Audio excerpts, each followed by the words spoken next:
கணபதி எனக்கு வேண்டும் வரங்களை இசைப்பேன் கேளாய் கணபதி மனதில் சலனமில்லாமல் மதியுள் இருளே தோன்றாமல் மனதில் சலனமில்லாமல் மதியுள் இருளே தோன்றாமல் நினைக்கும் பொழுது நின் மௌன நினை வந்திட நீ செயல் வேண்டும் நினைக்கும் பொழுது நின் மௌன நிலை வந்திட நீ செயல் வேண்டும் கணக்கும் செல்வம் 100 வயது இவையும் தரணி கடவாயே கணக்கும் செல்வம் 100 வயது இவையும் தரணி கடவாயே எனக்கு வேண்டும் வரங்களை. கனவுகளின் தலைவரே வருக.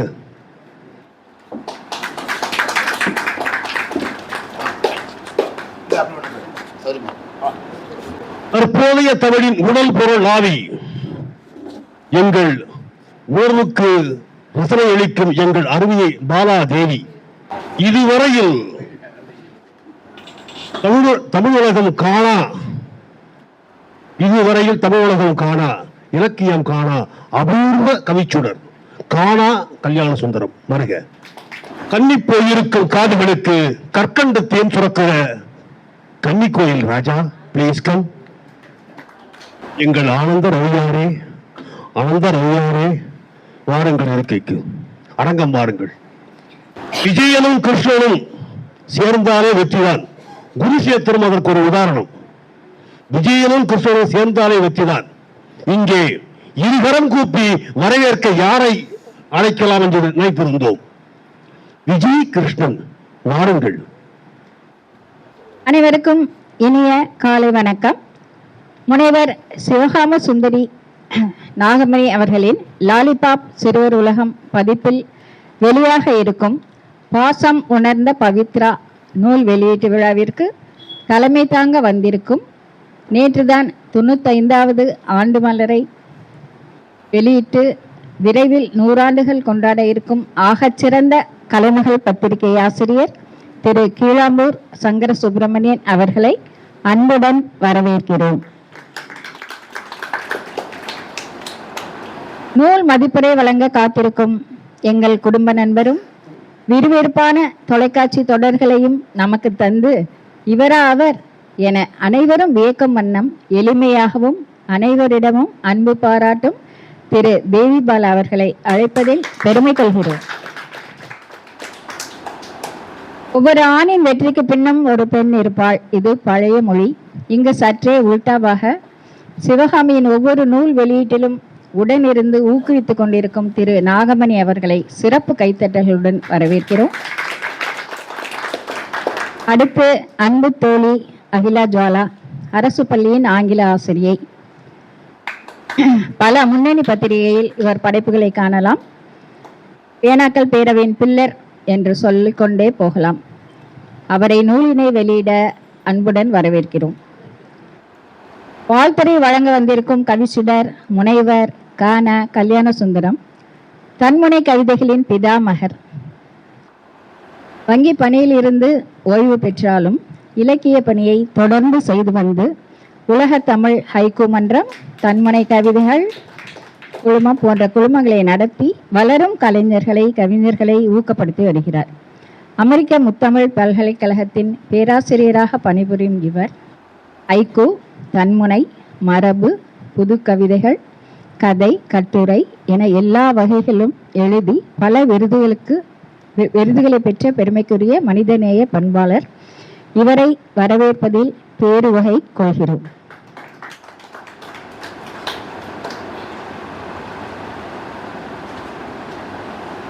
அடுத்து வாழ்த்துறை வழங்க வந்திருக்கும் திருமதி லதா சரவணன், வந்து கொண்டே இருக்கும் திரு லதா சரவணன், தொழிலதிபர், மின் கைத்தடியின் ஆசிரியர், 200க்கும் மேல் சிறுகதைகள், 50க்கும் மேல் நாவல்கள் என இலக்கிய உலகில் சிறகடிக்கும் பறவை இவர்.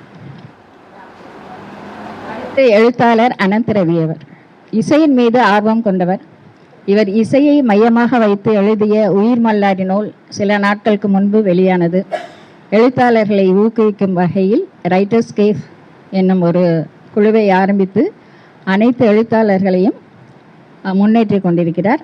இவரது பல கதைகள் பரிசு பெற்றவை.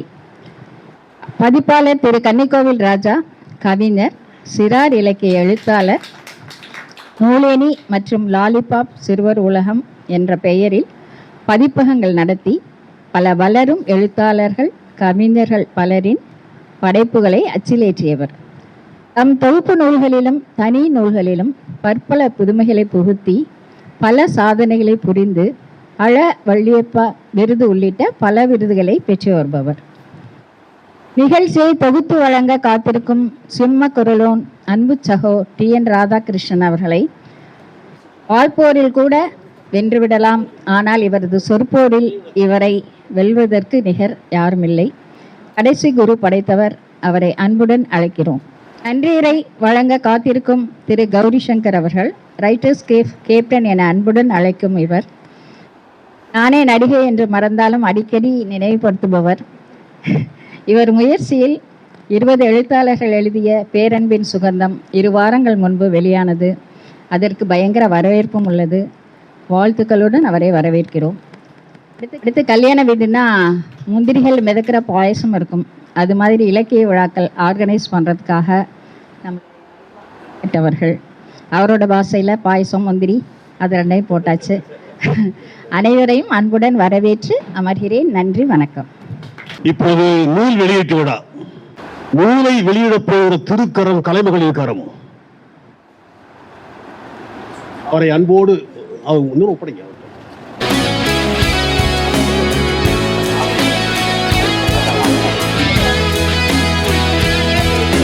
அவர்கள் வெளியிட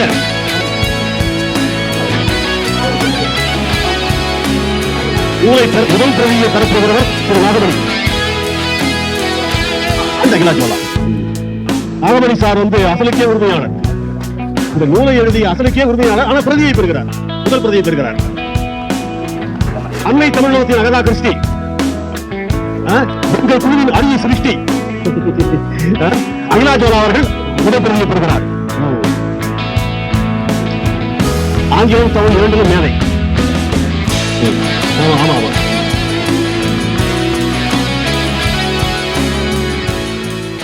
இப்போது நூல் மதிப்புரை. ஆய கொலைகள் 64. தமிழுக்கு இது புதுமொழி. அப்படி ஒரு நாவலை தந்த எங்கள் ஆவி பாலா, எங்கள் தேவி பாலா.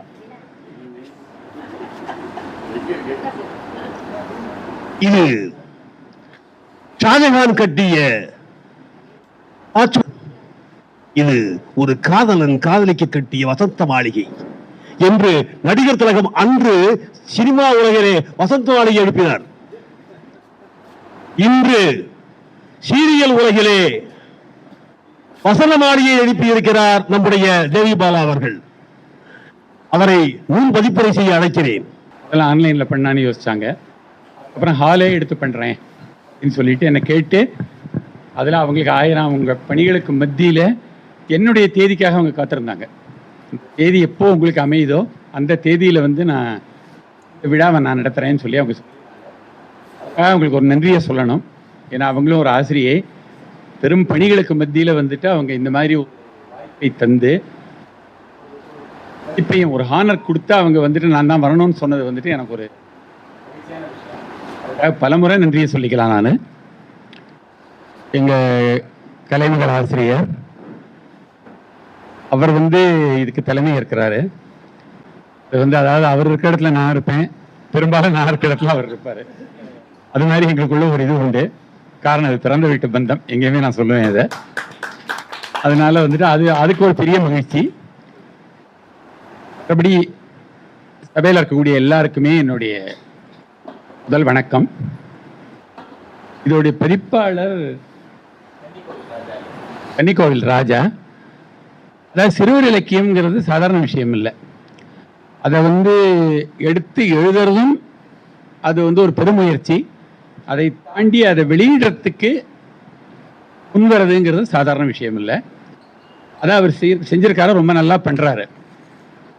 முன்னுரையில் நான் பார்க்கும்போது அவங்க திருமதி சிவகாம சுந்தரி அகில இந்திய வானொலி நிலையம், தொலைக்காட்சி, இதிலெல்லாம் சிறுவர் நிகழ்ச்சி பண்ணியிருக்காங்கங்கிறது எனக்கு ஒரு செய்தி. அது ஒரு, அதாவது அவங்க ஆசிரியர் பணியை பார்த்துட்டு சிறுவர்களுக்காக அதை பண்ணுறாங்கங்கிறது வந்துட்டு அதுவும் ஒரு நல்ல ஒரு வியக்கத்தகு ஒரு நிகழ்வு. அது இந்த புஸ்தகத்தில் வந்துட்டு நான் ஒரு 6 கதைகளை அவங்களோடது பார்த்தேன். தமிழ்லையும் இருக்குது, ஆங்கிலத்துலேயும் அது இருக்குது. முதல்ல படிக்கும்போது நல்ல தெளிவான நடை, அவங்ககிட்ட நல்ல தெளிவான நடை இருக்குது. சின்ன சின்ன சொற்களை வந்து மனசில் பதிகிற படிக்க அவங்க ரொம்ப அழகாக எழுதியிருக்காங்க. அதை அதாவது வந்து என்னன்னா, சிறுவர்கள்னு சொல்லிட்டு ஒரு அம்புலிமாத்தனமாக உள்ளே போகாமல் அது பெரியவர்களுக்கும் உள்ள மனசில் வந்து உள்ள படியக்கூடிய அளவுக்கு, அதே நேரத்தில் சிறுவர்களுடைய எல்லைக்குள்ளே இருந்து அந்த கதைகள் எழுதுறதுங்கிற அவ்வளோ சுலபமான விஷயம் இல்லை. அது ரொம்ப அழகாக பண்ணியிருக்காங்க. அதோடைய டைட்டில் தான் இந்த பாசம் உணர்ந்த பவித்ரா. அதை வந்து நான் படித்தேன். அதாவது ஒரு கூட்டு குடும்பத்தோட சிறப்பை வந்துட்டு ஒட்டுமொத்தமாக ரொம்ப அழுத்தமாக குழந்தைகளுக்கு உணர்த்தக்கூடிய ஒரு கதை. அந்த கதை நல்லா இருந்தது. சிறுவர் இலக்கியத்தில் வந்து பெரியவங்களுக்கே அவங்க ஒரு பாடம் நடத்தியிருக்காங்க. ஏன்னா அவங்க டீச்சர் இல்லையா, அதனால ரொம்ப அழகாக பண்ணியிருக்காங்க. கதைக்கு வந்துட்டு தலைப்பு ரொம்ப ரொம்ப முக்கியம்னு சொல்லிட்டு நாங்கள்லாம் கருதுகிறோம். அது எங்கள் ஆசிரியர் வந்து சொல்லுவார் என்றைக்குமே, கதைக்கு வந்து தலைப்பு ரொம்ப முக்கியம்னு. பாசம் உணர்ந்த பவித்ராங்கிறது ஒரு சென்டிமெண்டல் தலைப்பு, செறிவான தலைப்பு வேற. ஆங்கிலத்திலும் அதை அவங்க வெளியிடுறாங்கங்கிறது ஒரு முத்திரை. நல்ல கதை, உணர்வுபூர்வமாக இருந்தது. அந்த பெண் வந்துட்டு கூட்டு குடும்பத்தில் வாழ்ந்த பெண்ணுக்கு ஒரு சின்ன அதிருப்தி ஏற்பட்டால் ஒரு பணக்கார வீட்டுக்கு போய் அங்கே அவளுக்கு வாழ்க்கை சரியா அவளுக்கு பிடிக்காமல் அவள் மனசுக்கும் இது பண்ணாமல் இந்த வாழ்க்கையே எனக்கு நல்லதுங்கிற மாதிரி அவள் திரும்புகிறாங்கிறத வந்துட்டு அந்த கூட்டு குடும்பத்தோட மகிமையை ரொம்ப அழகாக சொல்லியிருந்தாங்க. 2வது கதை வந்துட்டு எல்லாம் நன்மைக்கே. எல்லாம் நன்மைக்கேல அவங்களோடது வந்துட்டு ஒரு பாசிட்டிவ் அப்ரோச், அது ரொம்ப நல்லா இருந்தது. அதாவது நண்பர்கள் 2 பேரை வச்சுட்டு ஒருத்தர் பாசிட்டிவ் ஒருத்தர் நெகட்டிவ்ங்கிற மாதிரி 2 நண்பர்களை வச்சு பண்ணியிருந்தாங்க. இது வந்துட்டு அதாவது இதை சொல்ல வரும்போதே எனக்கு வந்துட்டு ஏவிஎம் படம், அது என்னன்னு சொன்னால் ராஜா சின்ன ரோஜான்னு சொல்லிட்டு ஒரு படம், ரஜினிகாந்த் நடித்து எங்கள் டைரக்டர் எஸ்பிஎம் வந்துட்டு டைரக்ட் பண்ண படம், ஏவிஎம் படம். அதில் வந்துட்டு இதை ஒரு அனிமேஷனில் ஒரு பாட்டு வச்சுருப்பாங்க. ராஜா சின்ன ரோஜான்னு ஒரு பாட்டை வந்துட்டு ரஜினிகாந்தோட குழந்தைங்களை வச்சு பண்ணியிருப்பாங்க. அதில் வந்து என்னன்னு சொன்னால் ஒரு குரங்கை வந்து அந்த குழந்தைங்க இல்லாமல் சீண்டி விட்டு அதோட வாலில் வந்துட்டு நெருப்பு கொளுத்தி விட்டுரும். நெருப்பை கொளுத்தி விட்டோன்னா அந்த குரங்கை என்ன பண்ணுன்னா அந்த வாலில் உள்ள நெருப்பை வச்சு காட்டை முழுக்கவே அழிச்சிடும். காட்டு முழுக்க வந்து நெருப்பை அது பற்ற வச்சிடும். பற்ற வச்ச உடனே அது பற்றி எரியும். இந்த குழந்தைங்களுக்கு எல்லாம் இதாக இருக்கும். ரஜினிகாந்தோட பாட்டு நடுவில் ஓடிட்டு இருக்கோம். அந்த நேரத்தில் என்னன்னு சொன்னால் இந்த குழந்தைங்க எல்லாமே சேர்ந்து ஒரு யானைக்கு வந்துட்டு காலில் வந்து முள் தைச்சிருக்கோம். அந்த முள் தைச்ச அந்த முள்ளை எடுத்துட்டு மூலிகை சாறு எடுத்து அந்த யானைக்கு வந்துட்டு ஒரு சின்ன வைத்தியம் சிகிச்சை மாதிரி கொடுக்கும் இந்த குழந்தைங்க. அந்த நன்றி உணர்ச்சியில் அந்த யானை என்ன பண்ணும்னா குளத்துல இருந்து தண்ணியை எடுத்து தன் துதிக்கையால் அந்த நெருப்பை மொத்தத்தையும் அணைக்கும். அப்படி இருக்கும்போது நீங்கள் தீமை செஞ்சால் அது தீமை தான் வரும். அதனால தான் குரங்கு காட்டை எரிச்சுது. ஆனால் நன்மை செஞ்ச யானை வந்துட்டு தண்ணீர் ஊற்றி அந்த நெருப்பை அணைச்சிதுங்கிற ஒரு நீதி அந்த கதை சொல்லியிருக்கோம். ஏறத்தாழ இந்த 2 நண்பர்களை வச்சு அதுக்கு நிகரான ஒரு நீதியை இவங்க சொல்லியிருக்காங்க இந்த கதையில். எல்லாம் நன்மைக்கேங்கிற தலைப்பும் ஒரு நல்ல தலைப்பு. அடுத்த 3வது கதை மாற்றங்கள் உன்னாலே. அதில் என்னன்னு சொன்னால் ஒரு அம்மா வந்துட்டு ஆசிரியர் தொழிலில் மட்டுமே முழுமையான கவனம் செலுத்துகிறாங்க. மற்றபடி பர்சனலாக அவங்க உள்ள போகலன்னு சொல்ல வரும்போது அவங்கள வந்துட்டு அவங்களோட மகன் வந்துட்டு இருக்கிறான். அவனுக்கு வந்துட்டு அதான் பர்சனலாக என்ன எங்கள் அம்மா கவனிக்கலை, தன் தொழிலில் மட்டுமே எங்கள் அம்மா இருக்காங்கன்னு சொல்லிட்டு அந்த பையன் வெறுக்கிறான். ஆனால் அம்மா ராப்பகலாக உழைச்சி குடும்பத்துக்கு வேண்டியதையும் செஞ்சு அதே நேரத்தில் தன் தொழிலையும் பார்க்கும்போது அந்த பையன் வந்து மனசு மாறி அம்மாவுடைய அன்பை புரிஞ்சுக்கிறாங்கிறது அந்த கதை. மனித உணர்வுகளை, உழைப்பை, அந்த பாசத்தை எல்லாத்தையுமே ரொம்ப துல்லியமாக இந்த கதையில் அவங்க படம் பிடிச்சு காமிச்சிருக்காங்க. ரொம்ப நல்லா இருக்குது. சென்டிமெண்ட்டுக்குள்ளே அவங்க போகிறாங்க, அதே நேரத்தில் அதை குழந்தை இலக்கியமாக செய்கிறாங்க. அடுத்த கதை பாதகங்கள் செய்பவரை கண்டால் அப்படின்னு ஒரு கதை. ஒரு குதிரையோட பார்வையில் வந்துட்டு இந்த கதையை ஒரு வித்தியாசமான வியூ.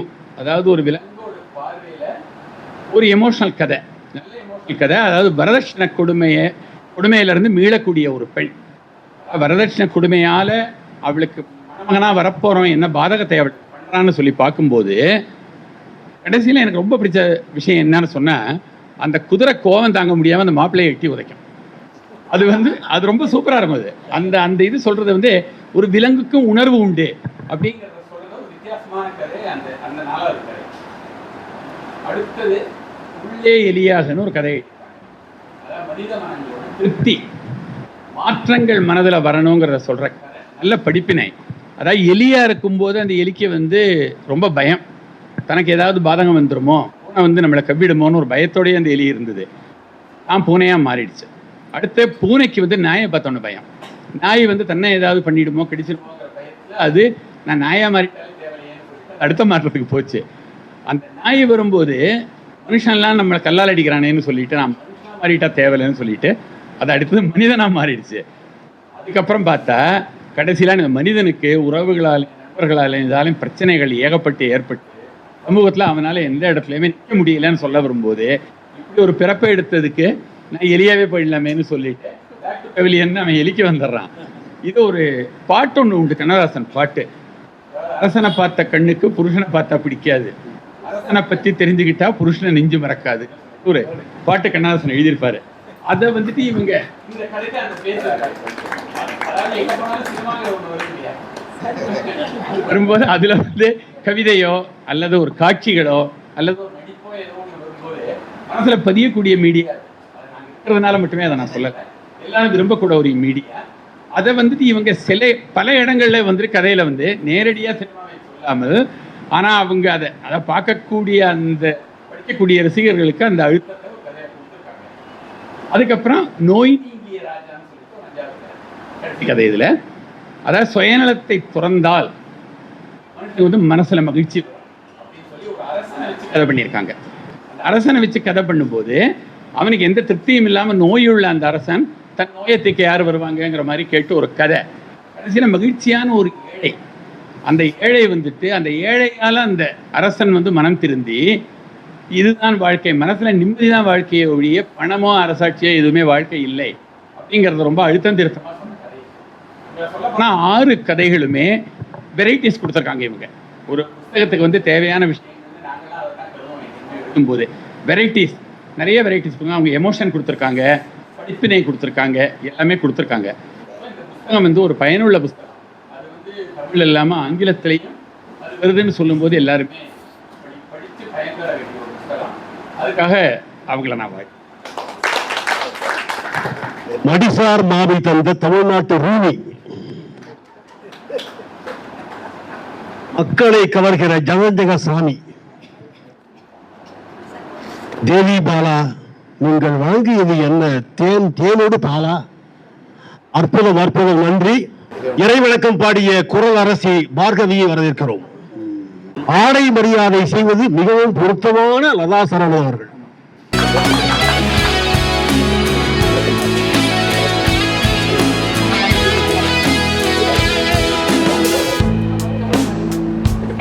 வசந்த தொண்டலுக்கு வசந்தாவான அவரை மரியாதை செய்கிறார்.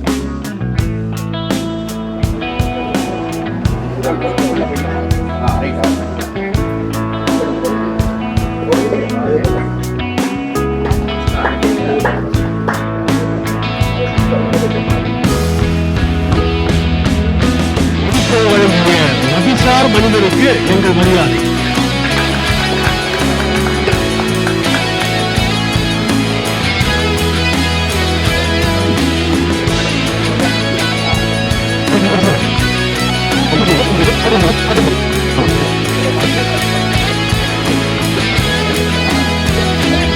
சரஸ்வதியின் சன்னிதானத்துக்கு சபை மரியாதை. சாரதா ராவுசாமி, அதாவது கலைவர்களுக்கு சாரதை பொன்னாடை பொறுத்தவரை எவ்வளவு பெரிய பொருத்தமான விஷயம்.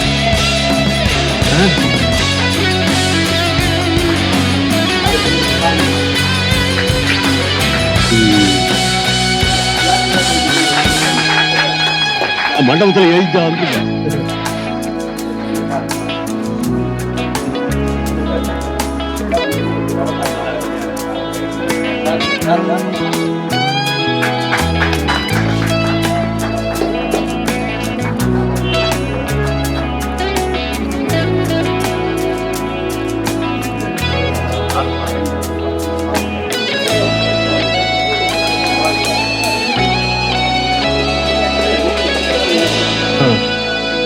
எஸ்கேப் அத்தாரிட்டிஸ் கண்டு பொங்கும் உள்ளும் அவருக்கு மாலையிடுவது செல்லம்.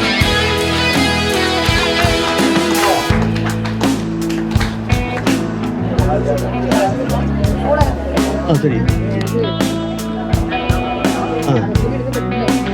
சரி சரி.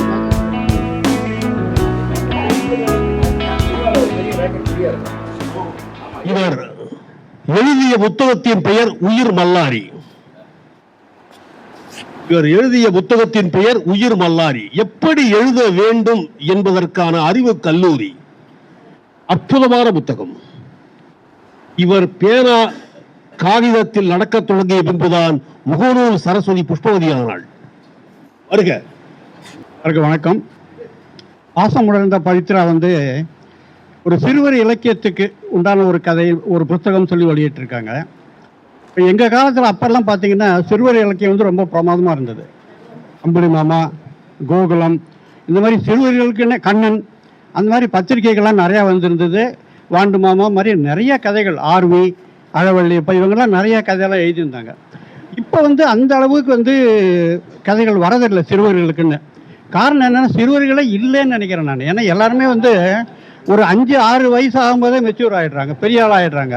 ஸோ எங்கள் காலத்தில் அப்படி இல்லை. அதனால் சிறுவர்களுக்குன்னு இந்த காலத்தில் ரொம்ப இல்லைன்னு நினைக்கிறேன். ஒரு டிவி ரிப்போர்ட்டர் ஒரு கிராமத்துக்கு போனாராம். கிராமத்துக்கு போய் அங்கே இருக்கிற ஒரு ரொம்ப பட்டிக்காடுனா பயங்கர பட்டிக்காடு, அவ்வளோ சின்ன கிராமம். அந்த கிராமத்துக்கு போய் அங்கே இருக்கிற ஒரு விவசாயி கிட்ட போய் மைக்கை நீட்டுறார். ஐயா, உங்கள் ஊரில் யாராவது பெரிய மனுஷங்க பிறந்திருக்காங்களா அப்படின்னு கேட்குறாரு. ஏன்னா அதை பற்றி ஒரு இன்டர்வியூ எடுத்து போடணும் அப்படின்னு சொல்லிட்டு. அவர் விவசாயி ரொம்ப அப்படியே யோசித்து அப்படி இப்படி பார்த்து எல்லாம் பண்ணிட்டு, இல்லைங்க ஐயா, எங்கள் ஊரில் பிறக்கிறதெல்லாம் குழந்தைகளாக தாங்க பிறக்கும் அப்படின்னாராம். அந்த மாதிரி இப்போ குழந்தைங்களே இல்லை, எல்லாமே பெரியவங்க மாதிரி ஆகிப்போச்சு. அப்போ இந்த மாதிரியான ஒரு புத்தகம் அப்படிங்கிறது ஒரு கம்யூனிகேஷன் டூல். இப்போ நம்ம வீட்டுக்கு போய் நம்ம பேரனுக்கோ பேத்திகளுக்கோ இல்லை யாரோ குழந்தைகளுக்கோ ஏதாவது சொல்லணும்னா கூட அவங்க நம்மள உடனே பூமர் அப்படின்ட்டுருவாங்க. பூமர், நீ சொல்லிடலாம், நான் கேட்க மாட்டேன், எனக்கு எல்லாம் தெரியும் போயா அப்படின்ட்டுருவாங்க. இப்போ எப்படி தான் சொல்கிறது? சொல்ல வேண்டிய விஷயங்கள் நிறையா இருக்குது, ஆனால் சொல்கிறதுக்கு நமக்கு வழி இல்லை. அப்போ இந்த மாதிரி புத்தகங்கள், அதுவும் இது இங்கிலீஷ்லேயும் இருக்குது. இந்த கதைகள் தமிழ்லையும் எழுதியிருக்காங்க, அதனோட இங்கிலீஷ் டிரான்ஸ்லேஷனையும் அதில் போட்டிருக்காங்க. அதனால் இந்த காலத்து பசங்களுக்கு இதை கொடுக்கும் பொழுது கண்டிப்பாக ஒரு எஃபெக்ட் இருக்கும். ஒரு தடவை 2 தடவை படித்தாங்க அப்படின்னா ஏதோ ஒரு துளியாவது உள்ளே இறங்கும். அதுதான் ரொம்ப முக்கியமான விஷயம். அவங்க ப்ரொஃபஸர் சிவகாம சுந்தரி ஒரு மல்டி டேலண்டட் பர்சனாலிட்டி. அவங்க டீச்சராக இருக்காங்க. டீச்சராக என்ன தெரியும் உங்களுக்கு? ஸ்கூல் வேலை, அதுக்கப்புறம் வீட்டுக்கு வந்தால் டியூஷன் அல்லது பேப்பரை திருத்துறது அல்லது ஸ்கூலில் இருக்கிற மீட்டிங் எல்லாம் எதாவது அரேஞ்ச் பண்ணுறது, இந்த மாதிரிலாம் வேலையெல்லாம் இருக்கும். அதெல்லாம் போக கதை எழுதுகிறாங்க, கவிதை எழுதுகிறாங்க. கவிதைன்னா மரபு கவிதை, புது கவிதை, அப்புறம் தன்முனை கவிதைன்னு ஒன்று, அது எனக்கு என்னன்னு தெரியாது, அதுவும் எழுதுகிறாங்க. தன்முனை கவிதையும் எழுதுகிறாங்க. அதுக்கப்புறம் பாட்டும் பாடுறாங்க. அப்புறம் இந்த தெய்வீக பாடல்கள், அந்த மாதிரியான பாடல்கள் புத்தகம் வெளியிட்டு அந்த பாடல்களையும் அவங்க பாடுறாங்க. அந்த அளவு ஒருத்தருக்கு இவ்வளவு நேரம் எப்படி கிடைக்கிறது அப்படிங்கிறத பார்க்கணும். ஒரு தேனி மாதிரி என்ன வேலை செஞ்சாலும் சரி, அதை ஒழியாமல் செஞ்சே முடிக்கணும் அப்படிங்கிற ஒரு எண்ணத்தோடு செய்கிறாங்க. ஸோ என்னுடைய ரோல் வாழ்த்துறை. ஸோ அதனால் நான் அவங்களுக்கு இன்னும் மேலே மேலே இந்த மாதிரி புத்தகங்கள்லாம் நல்ல வெற்றிகள் கிடைக்கணும் அப்படின்னு சொல்லிட்டு உங்களை மனப்பூர்வமாக வாழ்த்துறேன். ரொம்ப நன்றி. இந்த வாய்ப்புக்கும் ரொம்ப நன்றி.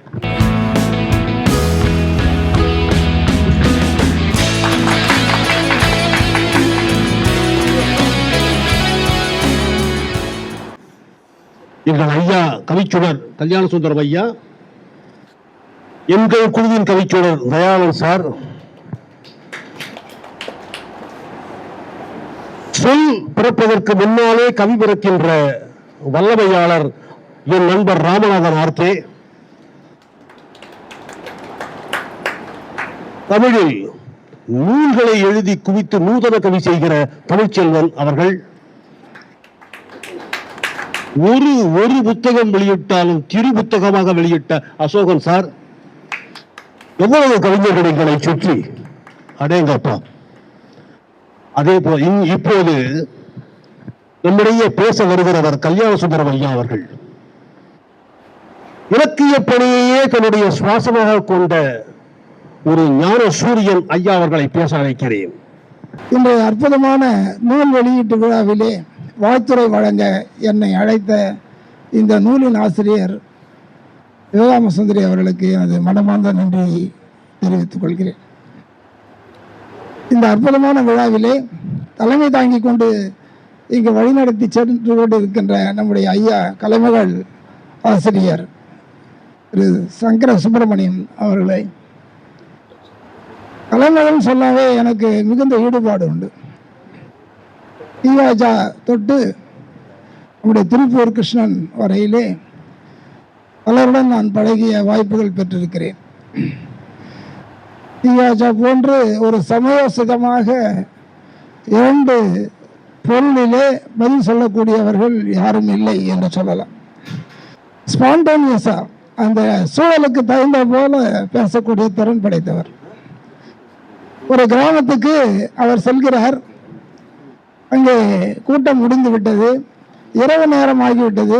கீவாஜா தங்கலாமா வேண்டாமா என்று ஒரு யோசனையில் இருக்கிறார். அப்போது அந்த கிராமத்தில் உள்ள ஒரு பெரியவர் வந்து, உங்களுக்கு தங்க வீடு இங்கே இருக்கிறது, அவசியம் நீங்கள் தங்கலாம் என்று சொல்கிறார். உடனே கீவாஜா சொல்கிறார், எனக்கு தங்க வீடு வேண்டாம், மண்ணால் ஆன வீடாக இருந்தால் போதும் என்று. இதுபோன்று ஒரு சமயோசிதமாக பேசக்கூடிய ஆற்றல் படைத்தவர்கள் மிக சொற்பமானவர்கள் தான். அந்த வகையிலே இன்று நம்முடைய TN ராதாகிருஷ்ணன் அவர்கள் கூட அறிமுகப்படுத்தும் போதெல்லாம் மிக அற்புதமான தமிழ் வார்த்தைகளை கொண்டு அறிமுகப்படுத்துகிறார். அவருக்கு நன்றி. இந்த மேடையிலே ஆகச்சிறந்த எழுத்தாளர்கள், ஆகச்சிறந்த சிந்தனைவாதிகள் எல்லாம் அமர்ந்திருக்கிறார்கள். அதிலே தேவிபாலா அவர்களை காண்கின்ற வாய்ப்பை நான் பெற்றிருக்கிறேன்.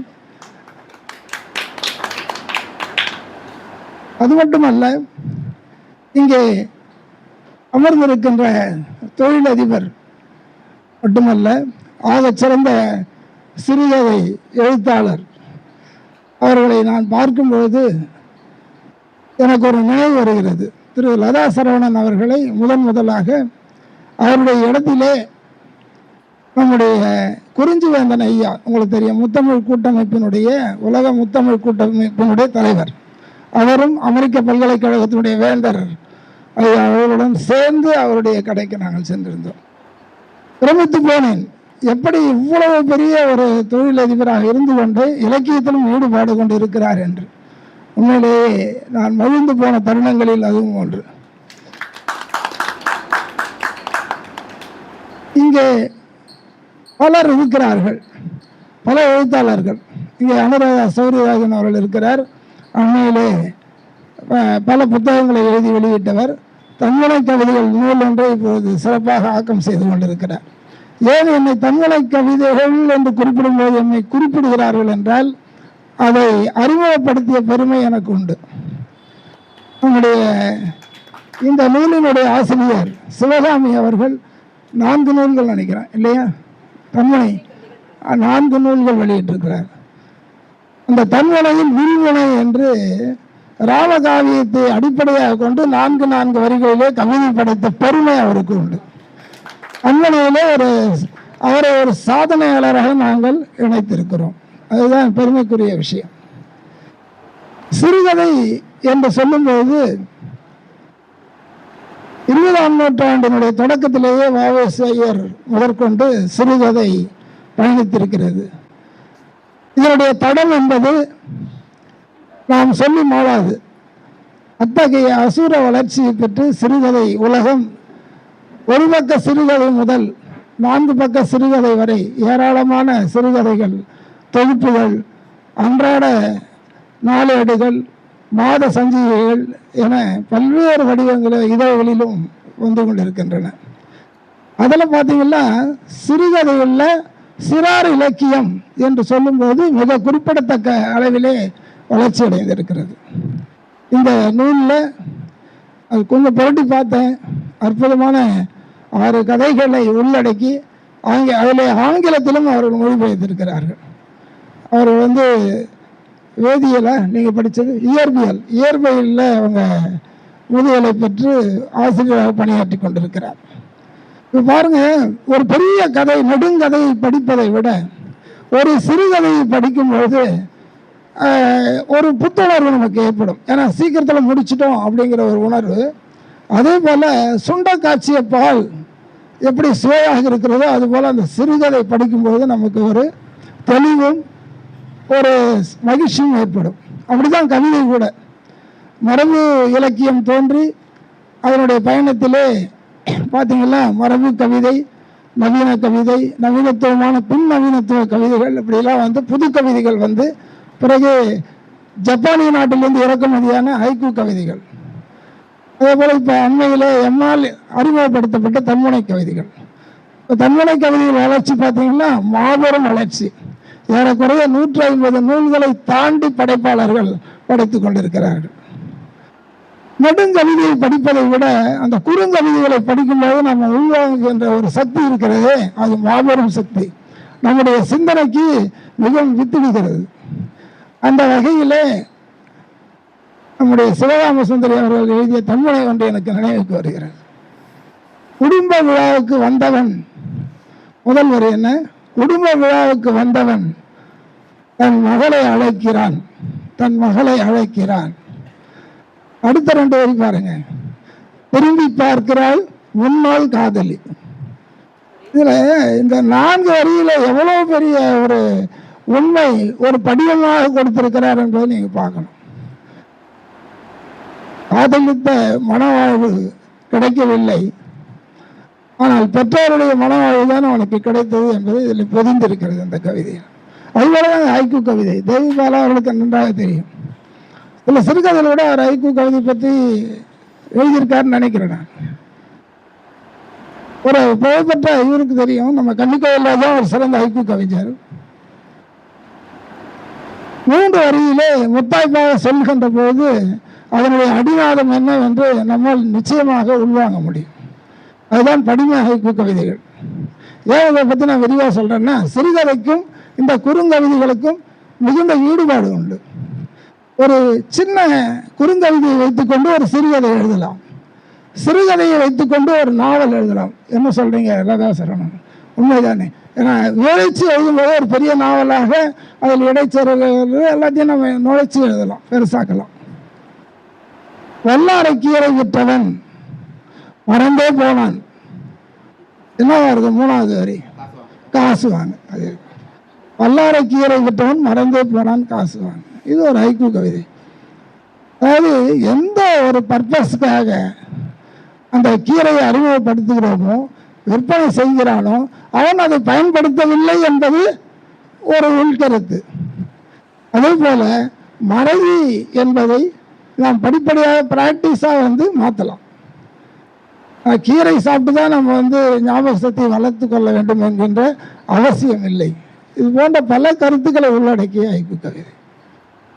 அதே போல ரேஷன் கடைக்காரனுக்கு குழந்தை பிறந்தது, எடை குறைவாய். அப்பெல்லாம் வந்து நிறுத்துற எடை தானே தராசு. பிறர்க்கென்னா முற்பகல் செய்யும், தமக்கென்னா பிற்பகல் தாமே விளையும் என்கின்ற குரலுக்கு இணங்க எழுதப்பட்ட ஒரு 3 அடி துணிப்பா.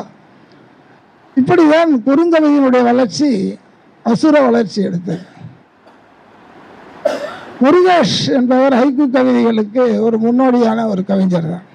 எப்படி கவிக்கோ அப்துல் ரஹ்மான் இந்த வரிசையில். புகுந்த வீட்டுக்கு கருத்த பெண் வந்தால் கலர் டிவியோடு என்று எழுதியார். இப்படி ஒரு சிந்தனை கொடுக்கக்கூடிய ஒரு கவிதைகள். அப்படிதான் சிறுகதைகள் கூட. இதில் பாசம் வாழ்ந்த பவித்ரா அற்புதமான 6 கதைகள். இதில் முதல் கவிதையை மேலோட்டமாக படித்தேன். கிராமத்து வாழ்க்கையிலே ஒரு சுறுசுறுப்பான ஒரு மாணவி கல்வியை முதன்மையாக கொண்டு படித்து அவருடைய அன்றாட வாழ்க்கை தழுவல்களை மேற்கொண்டவள். அவளுடன் அந்த உறவுக்கார பசங்கள்லாம் தங்கியிருக்காங்க. அந்த சூழலில் படிப்பதை வந்து ரொம்ப கடினமாகவும் அந்த நெருக்கத்தை விரும்பாதவளமாக இருக்கிறாள். அப்போ நகரத்திலிருந்து வருகின்ற ஒரு உறவினர் இந்த மாணவியை அழைத்து செல்கிறார்கள். அங்கே தங்கும்போது அந்த எந்திர உலகம் சொல்லுவாங்கல்ல, அதில் வந்து ஒருத்தர் விசாரிக்கிறது இல்லை. அது கூட்டம் போன ஆண்டி வந்து அலுவலகத்துக்கு சென்று மிக லேட்டாக வீட்டுக்கு வருவாங்க. வந்துட்டு என்ன எதனுக்கு என்னமா சாப்பிட்டியா, வாட்ச்மேன் உங்களுக்கு சாப்பாடு போட்டாங்களா அப்படின்னு கேட்டுட்டு போய் படுத்துருவாங்க. அந்த பெண் எப்படி தனிமையை உணர்கிறாள் என்பது அந்த கதையில் அற்புதமாக சொல்லப்பட்டது. உடனே அவருடைய தாயாருக்கு சொல்கிறாள், நான் கிராமத்துக்கே வந்து விடுகிறேன், அந்த சூழல் தான் எனக்கு பிடித்திருக்கிறது என்று. இது ஒரு சின்ன ஒரு நுணுக்கம் தான், நுட்பத்தை வைத்துக்கொண்டு எழுதுகின்ற இந்த சிறுகதைகள் மிக அற்புதமான கதைகள். இவற்றை எல்லாம் உள்வாங்கி நாம் படிக்க வேண்டும். மேலும் என்னுடன் இங்கே வாழ்த்துறை வழங்க வந்திருக்கிறார் லதா சரவணன் அவர்கள். பல எழுத்தாளர்கள் என் முன்னே இருக்கிறார்கள். உங்களெல்லாம் பெயர் சொல்லி அழைக்க முடியவில்லை. இருப்பினும் உங்களுக்கு எல்லாம் வாழ்த்து கூறுகிறேன். அனைவருடைய பெயரையும் சொல்லி மற்றும் பலர் என்று சொல்வதற்கு கூட இப்போதெல்லாம் தயக்கமாக இருக்கிறது.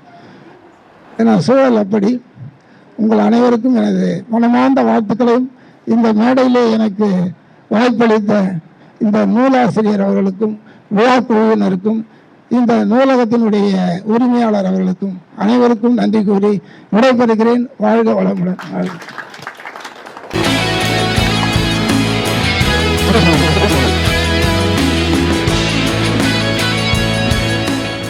தன்முனை கவிதை என்கிற ஒரு புதிய பாணியை தமிழுக்கு அறிமுகப்படுத்திய ஐயா அவர்கள் நம் நெஞ்சத்திலே வைத்து போற்ற தகுந்தவர்.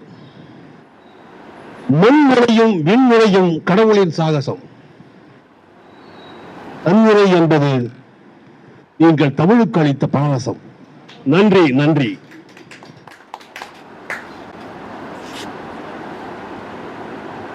இங்கே சொன்ன இல்லையா முதல்ல, வெளிச்சம் ரொம்ப ஜாஸ்தியா இருக்குன்னு சொல்லிட்டு, இந்த உலகத்துக்கே ஒளி தரக்கூடிய ஜுவாலை இங்கே இருக்கிறது. அகிலத்துக்கே ஒளி தரக்கூடிய ஜுவாலை, அன்பு சகோதரி அகிலா ஜுவாலை. அனதுக்கு வாருங்கள். ஆண்டோர்கள் கூடியிருக்கும் இந்த மேடையில எனக்கும் பேச வாய்ப்பளித்ததுக்கு மிக்க நன்றி. இது வாழ்த்துறையில எனக்கு சொல்லல, சடனா கூப்பிட்டுருக்காங்க. இருந்தாலும் சிவகாமி மேம் பத்தி கொஞ்சம் நிறைய பேசலாம். ஒரு நிறைய இல்லை, ஒரு 2 நிமிஷத்துல பேசிடலாம். என்னன்னா அவங்கள எனக்கு ஒரு விழா என்பது நடுவில் பார்த்தேன். எனக்கு என்ன சொல்றது, கொஞ்சம் ஹலோ அப்படிங்கிற அளவுக்கு தான் மரியாதையா ஒரு ஹலோ சொல்லிட்டு மூவ் ஆயிட்டேன். அப்புறமா பார்த்தீங்கன்னா அவங்க எழுதுறதெல்லாம் பார்க்க ஆரம்பிச்ச பார்த்தா தன்முனை கவிதைகள், உண்மையாக ஹைகோக்கும் தன்முனை கவிதைகள் என்ன வித்தியாசம் நீங்க சொல்லணும் சார், ஒரு நாள் தனியாவாச்சும். கேட்ட பிறகு சொல்லணும்னா எனக்கு குறுகுறுத்துட்டே இருக்கும். அது ஹைக்கூ என்பது 3 வரிகளிலே படைக்கப்படுகிறது. ஜென்ரல் ஃபார்மேஷன் தோற்றத்தில் 2 வரியில் இருந்தது, 1 வரியில் இருந்தது. ஆனால் ஜப்பானிய ஹைக்கூ விதிமுறைகள் படி பார்த்தீங்கன்னா 5, 7, 5 என்கின்ற அசைகளிலே ஹைக்கூ அமைய வேண்டும். ஆனால் மாடர்ன் ஹைக்கூ போயட்ரி என்கின்ற வடிவத்தை அமெரிக்கன் ஹைக்கூ சொசைட்டியும் ஆஸ்திரேலியன் ஹைக்கூ சொசைட்டியும் அறிமுகப்படுத்தி இன்று தமிழ்நாட்டில் எழுதப்படுவதெல்லாம் நவீன ஹைக்கூ கவிதைகள் தான். அதில் அந்த இலக்கணம் பயன்படுத்துவதில்லை. 3 வரிகள் அவ்வளவுதான். 3 வரிகளில் 3வது வரி ஒரு மின்னல் வெட்டு போன்ற ஒரு செய்தியை சொல்ல வேண்டும். அதுதான். இப்போ தன்முனை கவிதைங்கிறது 4 வரிகள். அதில் முதல் 2 வரி முற்றி வர வேண்டும். அடுத்த 2 வரி முதல் 2 வரியில் சொல்லப்பட்ட கருத்துக்கு ஏற்ப இருக்கலாம் அல்லது முரணாகவும் இருக்கலாம். அதுதான் தன்முனை கவிதையினுடைய அடிப்படை. ஹைக்கூவில் பார்த்தீங்கன்னா நிகழ்காலத்தில் மட்டுமே எழுதணும். தன்முனை கவிதையில் 3 காலங்கள்லாம் எழுதலாம். ஹைக்கூவில் கற்பனை இருக்கக்கூடாது. பார்த்ததை தரிசன பார்வை என்ன பார்வையோ அதை அப்படியே எழுது, உள்ளது உள்ளபடி எழுதுவதுதான் ஹைக்கூ கவிதை. ஆனால் தன்முனையில் கற்பனை நிச்சயமாக இருக்கலாம். அதனால ரொம்ப இலகுவான இலக்கணத்தோடு படைக்கப்பட்டதால் இன்றைய கவிஞர் எல்லாம் தன்முனை கவிதைக்கு தாவி இருக்கிறார்கள் என்பதுதான் உண்மை. நன்றி. விளக்கத்துக்கு நன்றி சார். எனக்கும் அவங்களுக்கும் நிறைய அந்த 6 வித்தியாசங்கள் மாதிரி நிறைய சொல்லலாம். நிறைய ஒற்றுமைகளும் உண்டு. நான் எஃப்எம் ரெயின்போலையும் ஆல் இண்டியா ரேடியோலையும் ஆர்ஜேவாக இருந்திருக்கேன். நான் ஆர்ஜேவாக இருந்த பீரியடில் இவங்களும் பண்ணியிருக்காங்க, பட் பார்த்துக்கிட்டதில்லை. இவங்களும் அந்த நேரத்தில் நிறைய சிறுவர் கலை இலக்கியம்லாம் பண்ணியிருக்காங்க, குழந்தைகளோட ப்ரோக்ராம்ஸ் கொடுத்துருக்காங்க, பார்த்ததில்லை. அதே மாதிரி ஆர்ஜேவில் இருந்தது மாதிரி எழுத்துலையும் எங்கள் 2 பேருக்குமே ஆர்வம். அவங்க இயற்பியல், நம்ம ஆங்கிலம். இயற்பியலுக்கும் ஆங்கிலுக்கும் அவ்வளோ ஒன்றும் செட் ஆகாது. அதனால் சப்ஜெக்ட் செட் ஆகாது. சில விஷயங்கள்ல முரண்பாடுகளும் இருக்குது, அதை ஓப்பனாக நாங்களும் பேசிப்போம். இருந்தும் எங்கள் நட்பை நாங்கள் நல்லா தொடர்ந்துட்டுருக்கோம். அவங்களோட இப்படி ஓய்வில்லாமல் எழுதுறது நினச்சி நான் இப்போ பேசும்போது கூட கேட்டேன், ஏன் இப்படி எழுதிட்டு இருக்கீங்க, ஒவ்வொரு நாளைக்கு 10 எழுதுறீங்க, உடம்பு முடியுதா, எப்படி உங்களால மேனேஜ் பண்ண முடியுதுன்னா 4 hours தான் தூங்குறேன் அப்படிங்கிறாங்க. எழுத்தாளர்களுக்கு உடல் நலனும் ரொம்ப முக்கியம். அதனால உடல் நலத்திலையும் கவனம் செலுத்தணும். இன்னும் நிறைய கவிதைகள் காவியங்கள் படைக்கணும்னு அவங்கள மனசார வேண்டிக்கிட்டு வாழ்த்திட்டு விடைபெறுகிறேன். எல்லோரும் லிப்ட் வைத்து ஏறுவார்கள், ஏணி வைத்து ஏறுவார்கள். இவர் நூலாலே ஏணி கட்டி இந்த வாசக உலகத்தை ஆள்கிறார். எங்கள் கன்னிக்கோயில் ராஜா அவர்களை பேச அழைக்கிறேன். ரொம்ப மகிழ்ச்சியா இருக்கு இந்த நாளில் நம்ம இங்க பேசுறோம் அப்படின்றது. நான் திருமயிலா பொருளும் வந்திருக்கேன். ரொம்ப ஆச்சரியமான விஷயம் என்னன்னா, இந்த புத்தகம் இன்னைக்கு வெளியிட போகுது. அதாவது என்னை பொறுத்த வரைக்கும் ஒரு குழந்தை இலக்கியம் என்பது ஒரு குழந்தையை நாம் கௌரவிக்கிற செயல்பாடு. இங்க தாய்மாமன் வந்திருக்காரு, இந்த நூலுக்கான தாய்மாமன் வந்திருக்காரு, நல்ல நம்ம உறவுகள்லாம் வந்திருக்கிறாங்க. ஆனா என்ன செய்யக்கூடாது அப்படின்னா, எந்த உறவினரும் மொய் வைக்காம போகக்கூடாது. மொய் என்றது பணமாக இல்லை, பொருளா. நம்ம ஒரு குழந்தைய பார்க்க வந்திருக்கோம்னா ஒருத்தர் செயின் போடுவாங்க, ஒருத்தர் குழந்தைய இப்படி கிள்ளுவாங்க, ஒரு பூ வைப்பாங்க. ஆனா இந்த விஷயத்துல என்னன்னா அந்த குழந்தைய பார்த்துட்டு மட்டும் போயிடுவாங்க உறவுக்குள்ள. இந்த ஒரு செயல்பாடுல இந்த குழந்தையை பார்த்துட்டு மட்டும் போகாம கூடவே என்ன செய்யணும், நீங்க என்ன செய்யணும், கூடவே இந்த குழந்தைய நம்ம பேக்ல போட்டு தூங்கிட்டு போயிட்டே இருக்க வேண்டியதுதான். இதுக்கு நம்மளுடைய அன்பு தான் மொழிய வைக்கணும். அப்படிதான் நான் நினைக்கிறேன். இப்ப ஐயா சொன்னாங்க, குழந்தை இலக்கியம் இங்க பேசுறதுக்கோ இல்லை படிக்கிறதுக்கோ ஆட்கள் இல்லைன்னாங்க. எப்படி படிப்பாங்க? குழந்தைய பார்த்துட்டு மட்டும் போய் படிப்பாங்களா? இதை கொண்டு போய் சேர்க்க வேண்டிய கடமை யாருக்கு இருக்கு? நமக்கு தானே இருக்கு. அந்த கடமை தான் இந்த ஆசிரியர் செஞ்சிருக்காங்க. இப்போ டீச்சர் சரியா சரியா இருக்குமே இல்லையா? டீச்சர் சரியா செஞ்சுட்டாங்க. நாம சரியா செய்யணும்னா இந்த குழந்தைய, இதோட விலை என்பது எண்ணிக்கை தான். இது ஒரு பெரிய எண்ணிக்கை கிடையாது. 1 பூச்சியம் போட்டிருக்காங்க. எப்பவுமே இதுக்கான மதிப்பு ரொம்ப ரொம்ப குறைவு. நம்மளுடைய உள்ளத்துல என்ன மதிப்பு இருக்கோ அதை நம்ம கொடுத்துட்டு இந்த புத்தகத்தை கொண்டு போக போறோம். அது ரொம்ப மகிழ்ச்சி. கைப்பற்றமில்ல இருக்கீங்க, கொண்டு போகலாம், ஒரு மகிழ்ச்சி. இன்னொரு மகிழ்ச்சியான செய்தி என்னன்னு நினைச்சீங்கன்னா, நேற்று நான் ஈரோட்ல இருந்து சென்னைக்கு வந்துட்டு இருக்கேன். திடீர்னு பார்த்தா தொடரில் பரபரப்பு. என்னங்க முதல்வர் உள்ள ஏறிட்டாரு, மண்டியில் ஏறிட்டாரு அப்படின்னு. சரி, அப்புறம் நம்ம கழிவறை கூட போக முடியாது, இந்த கால் நீட்டி உட்காந்துலாம் சொல்லிட்டு சாஞ்சி படுக்கிறேன். முன்னாடி தினமலர் போகுது. அது வரைக்கும் அந்த பத்திரிகை இருந்திருக்கு, அந்த தொடரில் இருந்திருக்கு, அது ரயில் இருந்திருக்கு, நான் பார்க்கல. இந்த கொஞ்சம் சாஞ்சி படுக்கும்போது பார்த்தா 10 விழுந்தது. விழுந்த உடனே அது உள்ள ஒரு சிறுவர் மனம் இருக்கும். எப்பவுமே குழந்தைங்க அப்படியே நம்ம வெளியில விழுவாங்க. இப்போ அப்படின்னு சொல்லக்கூடாது, அப்படி அப்படியே வாரி எடுக்கணும். அப்படி எடுத்து திருப்புறேன். எனக்கு ரொம்ப ஆச்சரியங்க. அந்த சேரை சாச்சேன் இல்லையா, அதை நிமித்தி வச்சுட்டு படிக்க கூட இல்லை, ஒரு போட்டோ எடுத்து அங்கே காமிச்சிட்டேன். என்னன்னா, அந்த தொழில எத்தனை பேர் இருப்பாங்க, 23 ரயில்ல எத்தனை பேர் இருப்பாங்க, அத்தனை பேரும் இதுல ஒரு கதையை படிச்சுட்டு இருக்காங்க. புரியுமா உங்களுக்கு இந்த செய்தி? நேற்று தினமலர்ல இவங்க கதை வந்திருக்கு, சிறுவர்மலர்ல. இது அந்த கதையை எங்கேயோ படிச்சிருக்கோமோ, எந்த புத்தகத்தில் இல்லையா? ஏன்னா ஒரு புத்தகமா 2 புத்தகமா அலோட் பண்றதுக்கு எவ்வளவு பேர் அனுப்புறாங்களா, அது முடியல. ஆனால் இவங்க எடுத்து இதான் முதல் முறையா குழந்தைகளுக்காக இருமொழியில இருக்கக்கூடிய சிறுவர் கதைகள். ஆனா இந்த புத்தகம்லாம் இருக்குன்றது எனக்கு தெரியாது. அப்ப நான் நினைச்சு பார்த்தேன், நம்ம இத்தனை ஆண்டுகளா எழுதிட்டு இருக்கோம், ஒரு பத்திரிகை வருதான்னு எனக்கு தெரியல. ஆனா ஒரே ஒரு கதை தான் எழுதிருக்காங்க, ஒரு புத்தகம் தான் எழுதிருக்காங்க, இத்தனை பேர் படிக்கிறாங்க. அப்ப நான் இன்னொரு யோசனை தோணுச்சு, ஒரு சின்ன யோசனை.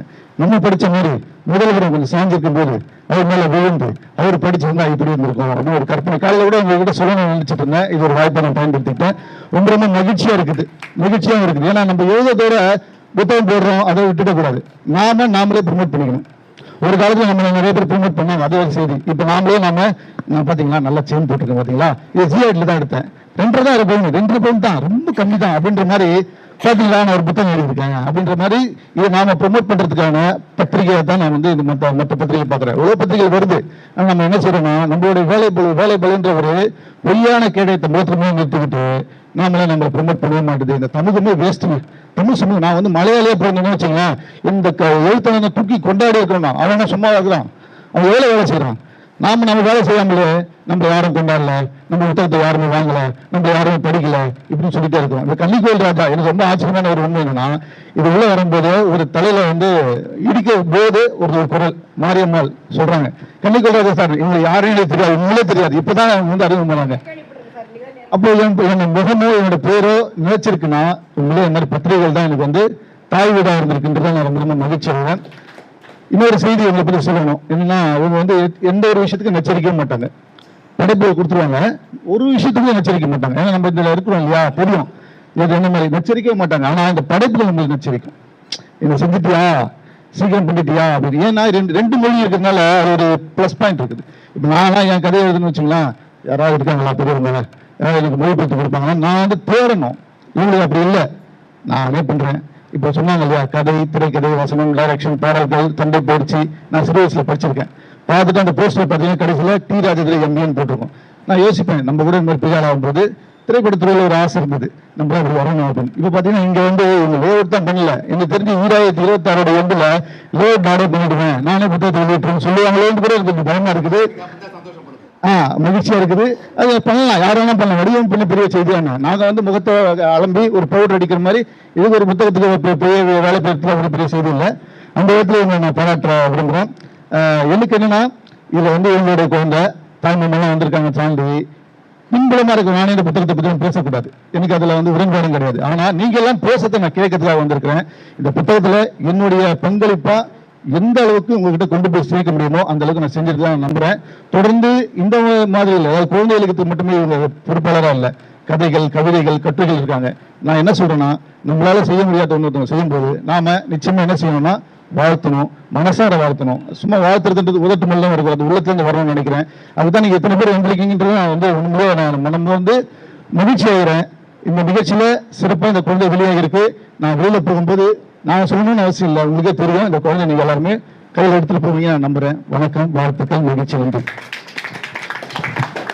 எழுத்தாளர் வந்து எந்த உலகம் கொண்டாடுதோ அந்த இப்ப ஐயா சொன்னது அதே போல நான் உங்களுடைய அந்த சிறுகதை பயிற்சி பெற்றில இருந்திருக்கேன். ஐயா கூட நிறைய படித்து பழகி இருக்கிறேன், நம்ம கலைஞர் ஐயா கூட. அது மட்டும் இல்லாமல் அவர் சொன்ன திருவள்ளுவரை பற்றி ஒரு செய்தி வந்து திருமணம் கூட சொன்னீங்கன்னா நல்லா இருக்கும். ஏன்னா மயிலாப்பூர்ன்றதுனால திரும்ப அந்த திருவள்ளுவரை பற்றி சொன்ன கூட எங்களுக்கு நல்லா இருக்கும். ஏன்னா திருக்குறள் நம்ம வந்து தொடர்ந்து கொண்டு போய் சேர்த்துட்டே இருக்கணுன்றதுல நான் கவனமா இருக்கிறேன். நானும் கொண்டு போய் சேர்த்துட்டு இருக்கிறோம் கொஞ்சம் அளவுல. அந்த விதத்துல எல்லாருமே எனக்கு வந்து முன்னேற்றியர்கள், அவங்களோட பின்பற்றி தான் வந்திருக்கேன். லதாசனம் எனக்கு ரொம்ப ரொம்ப அருமையான தோழி. அவங்க வந்து ஒரு திருமணங்கள் குறித்த தொடர்ந்து அதில் கவனம் செலுத்திட்டு வரதுலாம் வந்து பெரிய செய்தியாக நான் நினைக்கிறேன். ஏன்னா ஒரு சமூகம் வந்து ஒடுக்கப்பட்டிருக்கு அப்படின்னா அது கூட நம்ம துணையா இருக்கிறது வேற, வெளியிலிருந்து ஹாய்னு சொல்றது வேற, அது உள்ளுக்குள்ளேயே போய் கொண்டு போய் தொடர்ந்து அதுக்குள்ளேயே செய்யறதுலாம் வேற செய்தியா இருக்குது. அந்த இடத்துல இங்க இருக்கிற எல்லாருமே வந்து இங்க இருக்கிறவங்க மட்டும் இல்ல, இங்க நாற்காலியில் அமர்ந்திருக்கிற எல்லாருமே தனித்தனியா ஒரு மரங்களா இருக்கணும். இங்க வந்து எல்லா மரங்களும் இங்க தோப்பா இருக்குது. அந்த இவங்க இங்க வரும்போது தான் அவங்களை பத்தி அவங்களுக்கு தெரிய ஆரம்பிக்கும். அந்த இடத்துல எல்லாருக்கும் நான் நன்றி சொல்ல கடமைப்பட்டிருக்கேன்.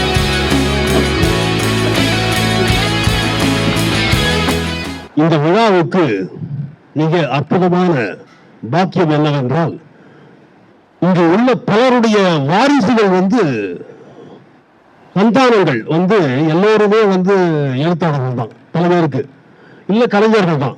நம்முடைய சிவகாசி திருமணத்தினுடைய மகள் வந்து நல்ல பாடகி. அதே போல ஒவ்வொருத்தரும் அப்படிதான்.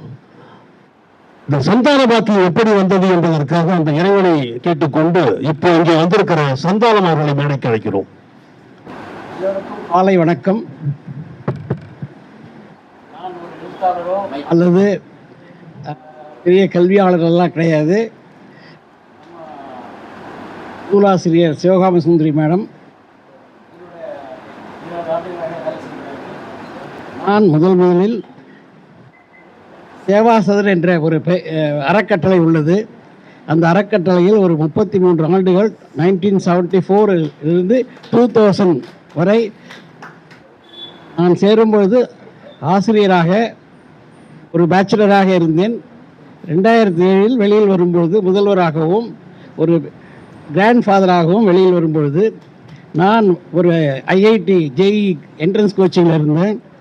அப்பொழுது எனக்கு ஒரு வாய்ப்பு, நமது ஸ்ரீமதி சுந்தரவல்லி அறக்கட்டளை என்று குரோம்பேட்டையில் உள்ளது, அங்கு எனக்கு ஒரு முதல்வர் வாய்ப்பு கிடைத்தது.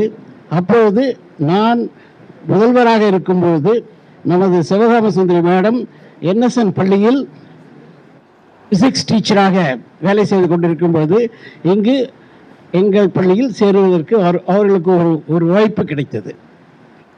சிவகாம சுந்தரி மேடம் ஒரு மிகப்பெரிய பௌதிக ஆசிரியர், இயற்பியல் பிசிக்ஸ் டீச்சர், பிஜிடி. அங்கிருந்து இங்கே வந்து எங்களுடன் 20 ஆண்டுகளாக வேலை செய்து கொண்டிருக்கிறார்கள். எங்களுக்கு அவர்களால் மிகப்பெரிய பெருமை. ஒவ்வொரு ஆண்டும் பல சென்டம்ஸ் ஃபிசிக்ஸில் கிடைக்கிறதுனாக்கா அதுக்கு காரணம் சிவகாம சுந்தரி மேடம். ஒரு முறை நாங்கள் துஷ்வந்த் ஸ்ரீதர் என்ற ஒரு பேச்சாளர், religious speaker, very popular person நாங்கள் வரவழைத்திருந்தோம். அவர்கள் முதல் வந்தவுடன் சிவகாம சுந்தரி மேடம் இங்கே வேலை செய்கிறார்களாக, அவர்கள் என்னுடைய ஆசிரியை என்று வரவழைத்து இவர்களிடம் ஆசி பெற்றார். மிக மிக சிறந்த ஆசிரியை.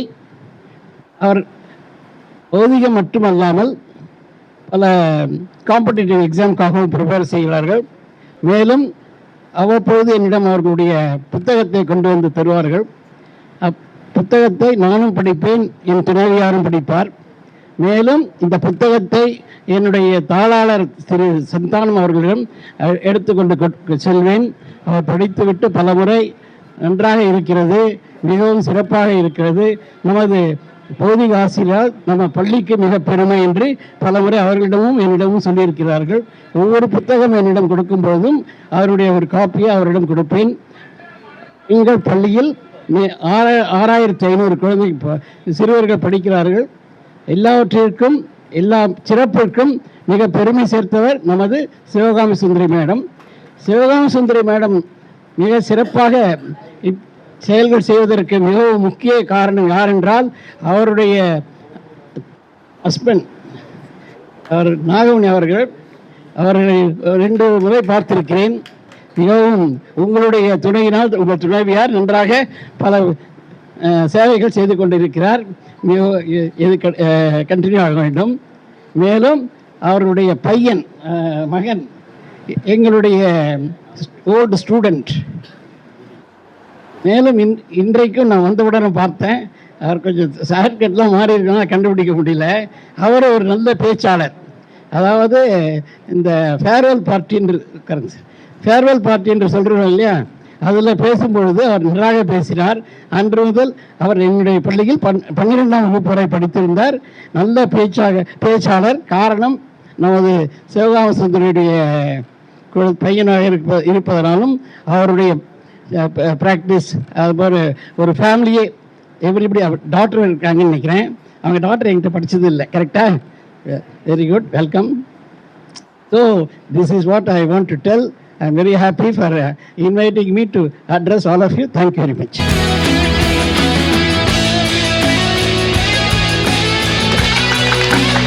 புறக்கணிக்கப்பட்டவற்றை எல்லாம் வந்து போஷிக்கிற ஒரே இறை சிவன்.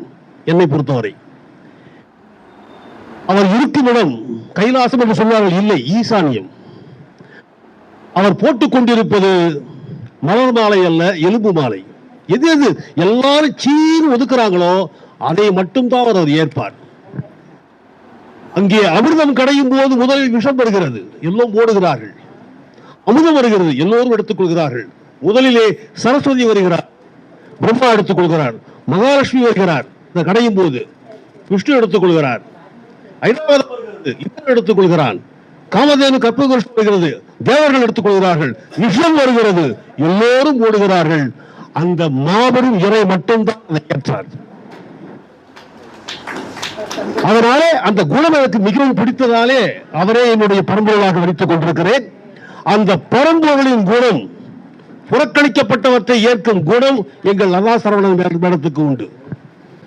ஏனென்றால் அவர் எழுதிய கதையின் பாத்திரங்கள் அனைத்தும் அப்படித்தான். திருநங்கைகள் அவர்களை பற்றி எழுதுவார். இரும்பு பாதையிலே அங்கே பெயர் தெரியாமல், விலாசம் தெரியாமல், வாக்குரிமை இல்லாமல், ரேஷன் கடையில் உரிமை இல்லாமல் வாழ்கிற அற்ப ஜீவன்களை தன்னுடைய கதையை மாதிரியாக எடுத்துக் கொள்வார். அந்த சிவ தத்துவத்தை ஃபாலோ செய்கிற லதா அவர்களை பேச அழைக்கிறேன். லதா சொல்றாங்க. நல்ல நிகழ்வு. இங்க வந்துட்டு எனக்கு வந்து ஃபர்ஸ்ட் இந்த மாதிரி லாஸ்ட் மைக் கிடைக்கும் போது என்ன ஆகும்னா நமக்கு டைம் வந்து ரொம்ப கஷ்டமா இருக்கும். இந்த ப்ரோக்ராமை வந்து ஒருங்கிணைப்பு செய்யற வெங்கட் சார் சொல்லிட்டாராங்கன்னு நீங்க 10 நிமிஷம் பேசலாம் அப்படின்னு சொல்லிட்டாரு. வேற வழியே இல்லை, 10 நிமிஷம் நீங்க கேட்டுதான் ஆகணும். அப்படி கேட்காதவங்க யாராவது பயப்படுறாங்க அப்படின்னா நாங்க இப்பவே கதவை சாத்திடுறோம், சொல்லிடுங்க. பேசி முடிச்சதுக்கு அப்புறம் தான் கதவை திறப்போம். ஸோ முதல்ல வந்து மேடையில் இருக்கிறவங்களை பத்தி தாராளமா பேசலாம்னு நினைக்கிறேன், ஏன்னா எனக்கு நேரம் இருக்கு. நான் முதல்ல வந்து தலைமை தாங்கும் திரு கீழாம்பூர் சார் பத்தி சொல்றேன். கலைமகள்ல நேற்று 95வது வருடம் விழா நடந்தது. ஒரு புத்தகம் வெளியிட்டாங்க. ரொம்ப அருமையான ஒரு விழா. அந்த பத்திரிகை அனுப்பும் போது கலந்துரையாடல்னு சொல்லி போட்டிருந்தாங்க. ஸோ பேர்லாம் பார்க்கும்போது ரொம்ப, ஏன்னா இவங்க கிட்ட இருந்து நம்ம வந்து இன்னைக்கு ஆரம்பிக்கிறோம் அப்படின்னா யார்கிட்ட இருந்து எதை கத்துக்கிறோங்கிறது ரொம்ப முக்கியமான ஒரு விஷயம். ஸோ இன்னைய வரைக்கும் கற்றல்னு ஒரு விஷயம் வந்து நம்மளை வளர்த்துட்டே இருக்கும். அது இங்க இருக்கிற ஆசிரியர்கள் எல்லாருக்குமே தெரியும். ஸோ இன்னைக்கும் வந்து ஒரு மாணவியா நிக்கிறது தான் வந்து ரொம்ப பெருமையான ஒரு விஷயமா நான் நினைக்கிறேன். ஸோ அப்படி இருக்கும்போது மிகப்பெரிய ஜாம்பவான்கள் வந்து நேற்று அந்த கலந்துரையாடலை அவ்வளோ அழகா கொடுத்தாங்க. ஒரு சிறுகதையினுடைய இலக்கணம், அந்த சிறுகதை வந்து எங்க இருந்தது, ஒரு மொழி எங்க இடம் மாறி அந்த மொழியினுடைய தாக்கம் எங்க இருந்து வந்தது, எப்படி அந்த டைமென்ஷன்ஸ் வந்ததுங்கிறத பத்தி ரொம்ப அழகா விவரிச்சாங்க மாலன் சாரும் வித்யா மேமும். ரொம்ப அருமையா இருந்தது. எனக்கு இன்னொரு ரொம்ப பெரிய சந்தோஷம் என்னன்னா, ஒரு ஃபர்ஸ்ட் கிராண்ட் ஓப்பனிங், அதுல வந்துட்டு மாலன் சார் பக்கத்துல வித்யா மேம் பார்க்கும்போது அவ்வளோ சந்தோஷமா இருந்துச்சு சார். ஏன்னா நான் இதை சொல்லலாமான்னு எனக்கு தெரியல. எழுத்தாளர்கள் அப்படின்னு உங்களுக்கு முதல்ல பிடிச்சவங்க யாருன்னு கேட்டா ஒரு 5-6 பேர் பட்டியல் போடுவாங்க. அதுல முக்கால்வாசி, சில நேரங்கள்ல மொத்தமுமே ஆண்கள் பேர் தான் இருக்கும்.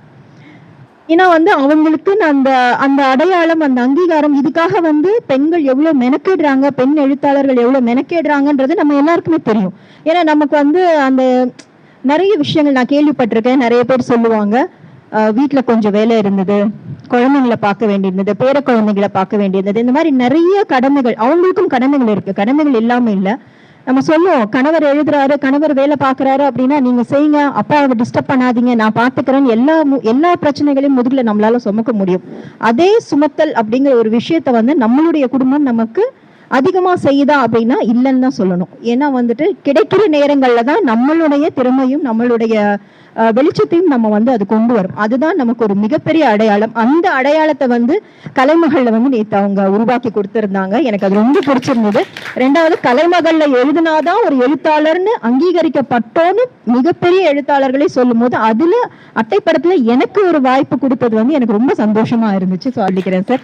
இந்த கலந்துரையாடல் இது வரைக்கும், இதுக்கப்புறமும் நிறுத்திட வேண்டாம். எங்களை மாதிரி ஆட்களுக்கு நிறைய தெரியறதுக்கு வாய்ப்பா ஒரு இருக்கும்னு சொல்லலாம். ஏன்னா நேற்று புள்ளி விவரங்கள் பத்தி பேசினாங்க. நேற்று விழால இத்தனை பேருமே இருந்தீங்க ஆல்மோஸ்ட். அந்த புள்ளி விவரங்கள் பத்தி சாரும் நம்ம பிகேபி சாரும் தேவிபாலா சாரும் அவ்வளோ அழகா சொன்னாங்க. அதுல சில தலைப்புகள் வந்து நான் வாசிக்கணும் அப்படின்றதுக்காக நான் மொபைல்ல நோட் பண்ணி வச்சுக்கிட்டேன். ஸோ இந்த மாதிரியான அரிய தகவல்கள் கிடைக்கணும் அப்படிங்கிறப்போ இந்த மாதிரியான நிகழ்வுகளை நீங்க தொடர்ந்து நடத்தணும் நான் தாழ்மையோட கேட்டுக்கிறேன். அடுத்து வந்து தேவிபாலா சார் நிறைய படிச்சிருப்போம். நான் வந்து ஆரம்பத்துல நான் 8th ஸ்டாண்டர்ட்ல இதே மாதிரி லைப்ரரி இல்லை, நான் லைப்ரரிக்கு வந்து எங்க ஒரு பெரிய ஃபேமிலி லைப்ரரிக்கு போகணும்னு எனக்கு ரொம்ப ஆசை. ஆனா என்னை அனுப்ப மாட்டாங்க. ஏன்னா வந்து லைப்ரரிக்கெல்லாம் வீட்டில தான் இருக்கணும். ரொம்ப பெரிய ஃபேமிலி, அதுல ஃபர்ஸ்ட் பேத்தி நான். அதனால வந்து ரொம்ப செல்லம். எங்க அப்பா சைக்கிள் கடை வச்சிருந்தாங்க, சைக்கிள் கடை ஓனர் எங்க அப்பா. எனக்கு சைக்கிள் ஓட்ட தெரியாது, கீழே விழுந்துருவேன், என்னை யாருமே சைக்கிள் ஓட்ட சொல்லி தரல. இப்ப வரைக்கும் வந்து ஒரு டிரைவர் வச்சுட்டு தான் வர வேண்டிய ஒரு சிச்சுவேஷன் எனக்கு. ஸோ அப்படி இருக்கும்போது ஒரு லைப்ரரிங்கிறது வந்த உடனே நான் வந்து மனிதர்களை பார்த்தேன், இல்லை இந்த புக்கு எல்லாம் என்னென்ன இருக்கு அப்படின்னு சொன்னீங்கன்னா அந்த ரேக் எனக்கு தெரியலையே, போறப்ப அப்படி ஒரு சுத்தி பார்த்துட்டு போகணும்னு ஒரு ஆசை எனக்கு இருக்கு. ஸோ இந்த இடத்த கொடுத்த உங்களுக்கும் நான் நன்றியை சொல்லிக்கிறேன். தேவிபாலா சார் வந்து ஆரம்பத்துல நினைக்கும் போது நிறைய பேருக்கு ஒரு குழப்பம் இருக்கும் இல்லையா, அந்த எழுத்தாளர்களுடைய நேம் பார்க்கும்போது இவங்க வந்து தமிழா, அதாவது லேடியா, ஜென்னா, ஆண் எழுத்தாளரா, பெண் எழுத்தாளரா அப்படின்னு ஒரு தயக்கம் இருக்கும். எனக்கும் இருந்தது. மனைவி சீரியல் நினைக்கிறேன், அப்பதான் எனக்கு வந்து கல்யாணம் ஆயிருந்தது. அப்ப அந்த டைட்டில் பார்க்கும்போது அதுல வந்து வரும் கதை அப்படின்னு சொல்லி போட்டுட்டு சாருடைய பேர் வரும். ஏன் அது சொல்றேன்னா, அப்ப ஆரம்ப காலத்துல அவருடைய அந்த பெண்களின் மன உணர்வு, இன்னைக்கு அவருடைய நிறைய கவிதைகள் படிக்கலாம். புஸ்தகால நீங்க ஒரு பேஜ் ஓபன் பண்ணீங்கன்னா, நான் படிச்ச லிஸ்ட் பாத்தீங்கன்னா முக்கால்வாசி கதைகள் தேவிபாலா சார் கதையா தான் இருக்கும். ரொம்ப இலகுவா இருக்கும், சட்டுன்னு படிச்சுட்டு போயிடலாம். ஒரு குடும்ப நாவல்லையும் ஒரு ட்விஸ்ட் வைக்க முடியும், குடும்ப உறவுகளுக்குள்ளேயும் ஒரு ட்விஸ்ட் வைக்க முடியும். அம்மாங்கிற ஒரு ஸ்தானம் எவ்வளவு முக்கியம், மனைவிங்கிற ஸ்தானம் எவ்வளவு முக்கியம் அப்படிங்கறத வந்து ரொம்ப அழகா சொல்லியிருப்பாரு. நிறைய விஷயங்கள் வந்துட்டு அது படிக்கும் போது ரொம்ப உணர்வு பூர்வமா இருக்கும். இந்த கதையிலும் அந்த மாதிரி ஒரு அம்மா கேரக்டர் வருது. ஸோ அது ரொம்ப சந்தோஷம். ஆஸ் யூஷுவல் ஐயா வந்து தன்மணி கவிதனுடைய பிதாமகர் அப்படின்னு சொல்லிட்டு ரொம்ப அழகான ஒரு விளக்கம் கொடுத்தீங்க. ஜுவாலை வந்து எப்பவுமே அதிகமா பொங்கி எறியாம தூண்டி விட்டு ரொம்ப அழகா அந்த விளக்கத்தை வாங்கி கொடுத்துட்டாங்க. ஏன்னா நானுமே கேட்கணும்னு நினைச்சேன். நாங்க 2 பேரும் பேசிட்டு இருந்தோம், தன்மணி கவிதைகள்னா என்னது அப்படின்னு கேட்கணும்னு நினைச்சேன். அந்த விளக்கத்தை ரொம்ப ஷார்ட் அண்ட் ஸ்வீட்டா சொன்னீங்க, ரொம்ப நன்றி. எதிர்பார்த்தபடியே கன்னிக்கோவில் ராஜா சார் வந்து என்னுடைய நீண்ட கால நண்பர். இந்த புக் ஃபேர் நான் போயிருந்தேன், அவருடைய ஸ்டாலுக்கு போயிருந்தப்ப இவ்வளவு பெருசா குதிரை தானே, அது ஒரு குதிரை பொம்மை வச்சிருந்தாரு, டைனோசர். அந்த டைனோசரை தொட்டு விளையாடாத குழந்தைங்களே இல்லை. ஒரு குழந்தையை எப்படி ஈர்க்கணும் அப்படிங்கிற ஒரு விதி வந்து அவருக்கு தெரிஞ்சிருக்கு. ஸோ அதனாலதான் ஆமா, ஸோ அந்த மாதிரி தான் ஒரு ஒரு பொருளை, ஒரு புத்தகத்தை, ஒரு எழுத்தை எப்படி கொண்டு போய் சேர்க்கணும் அப்படிங்கிற ஒரு மார்க்கெட்டிங் வந்து அதை தெரிஞ்சிருக்கணும். இது வந்து ஒரு இயல்பு ரீதியா, ஏன்னா நிறைய பேருக்கு எழுதிட முடியும். சார் சொன்ன மாதிரி ஒரு புறக்கணிக்கப்பட்டவர்கள் பத்தி எழுத முடியும். அதனுடைய வார்த்தைகளுடைய வலி அதிகம், அதை எல்லாராலையும் வாசிக்க முடியாது. ஆனா வந்துட்டு ஒரு குழந்தைகள் இலக்கியம் அப்படின்னு வரும்போது எந்த எதிர்பார்ப்பும் இல்லாமல் எதிர்கால ஒரு சமுதாயத்திற்காக தன்னுடைய முயற்சியை கொண்டு போறதுக்காக உங்களுக்கு நான் ஸ்பெஷலா ஒரு நன்றி சொல்லிக்கிறேன். உங்களுடைய சூழினி சக்கரம் படிச்சேன் சார், கௌரி கிருபா சார், கரெக்டா? உங்களுடைய சூழினி சக்கரம் படிச்சேன். அதை பத்தி நான் அப்புறமா நான் சொல்றேன். ரொம்ப நல்லா இருந்தது. ஆனா இன்னும் அதிகமா எழுதியிருக்கலாம்னு எனக்கு தோணுச்சு. இன்னும் ஒரு பெரிய கதையா நீட்டிச்சிருக்கலாம்னு எனக்கு தோணுச்சு. பட் ரொம்ப அருமையா இருந்தது. அடுத்து உயிர் நல்லாரி, இந்த கதை வாசிச்சிருப்பீங்க, எல்லாருமே வாசிச்சிருப்பீங்க. ரொம்ப அருமையான ஒரு சிறுகதை. நேத்து கை அந்த சிறுகதை பத்தி சொன்னாங்க, சுஜாதா சார் எழுதின சிறுகதை பத்தி. அது வந்து அப்படியே படிக்கும் போது அந்த வலியை உணர செஞ்சுது அப்படின்னாங்க. அதே மாதிரி உயிர் மல்லாரியும் கூட அந்த வலியை உணர செஞ்ச ஒரு சிறுகதை அப்படின்னு சொல்லலாம்.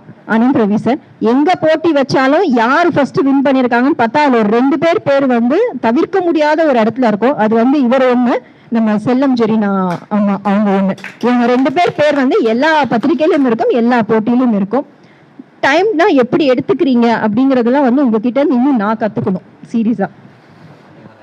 ஸோ எல்லாமே இங்க இருக்கிற எல்லாருமே, என்சிஎம் சார் ஆகட்டும், தயாளன் சார் ஆகட்டும், ஆர்சி நடராஜன் சார் ஆகட்டும், இன்னும் என்னடா, அதாவது பேச்சாளர்களை தாண்டி, எழுதுறவங்களை தாண்டி, இங்க என்னென்ன பேச போறாங்கன்றதெல்லாம் தாண்டி ஒரு எதிர்பார்ப்பு எல்லார் மனசுலயும் இருக்கும்.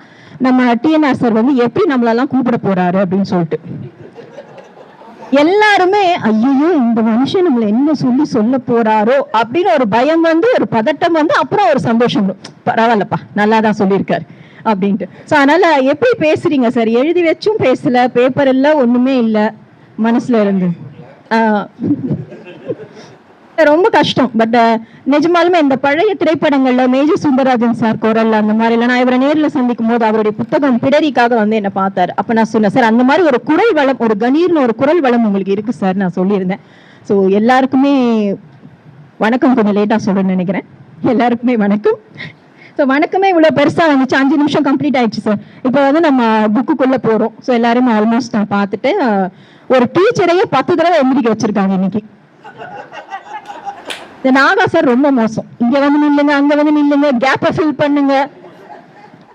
அதுலயும் வந்து சார் எஸ்எஸ்ஆர் சார் பக்கத்துல நிற்கும் போது அவங்க முகத்துல தெரிஞ்ச ஒரு ஸ்டூடெண்ட் வந்து ஒரு டீச்சர் முன்னாடி நிற்கும் போது அப்படி படப்படன்னு இருக்கும், கையெல்லாம் உதறும். நீங்க அப்படிதானே நின்னீங்க? நான் பார்த்தேன், நான் அவங்க முகத்தை பார்த்தேன். அது வந்து ரொம்ப நல்லா இருந்துச்சு. ஒரு டீச்சருக்குள்ளேயும் ஒரு ஸ்டூடெண்ட் இருக்காங்க அப்படிங்கறத வந்து இந்த ஃபங்க்ஷன்ல வந்து நீங்க தெரிவிச்சிருக்கீங்க. ரொம்ப அருமையான ஒரு புத்தகம்.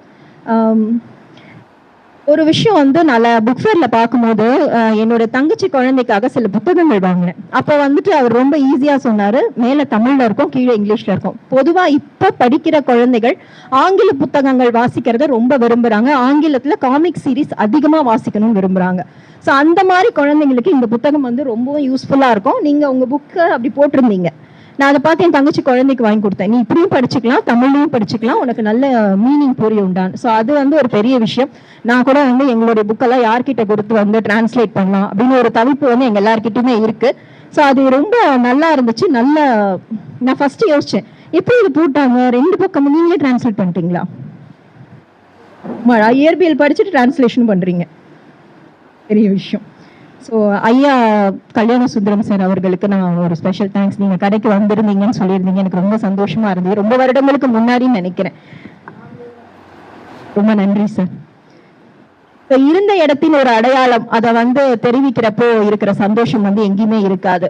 அங்க இருந்து இவ்வளவு தூரம் தாண்டி வந்து இந்த இடத்துல என்னுடைய கடைக்கும் எனக்கும் ஒரு அடையாளத்தை கொடுத்துருக்காங்க அப்படிங்கிறத வந்து நான் ரொம்ப சந்தோஷமா உணர்றேன். இந்த தருணத்தை நான் ரொம்ப சந்தோஷமா உணர்றேன்.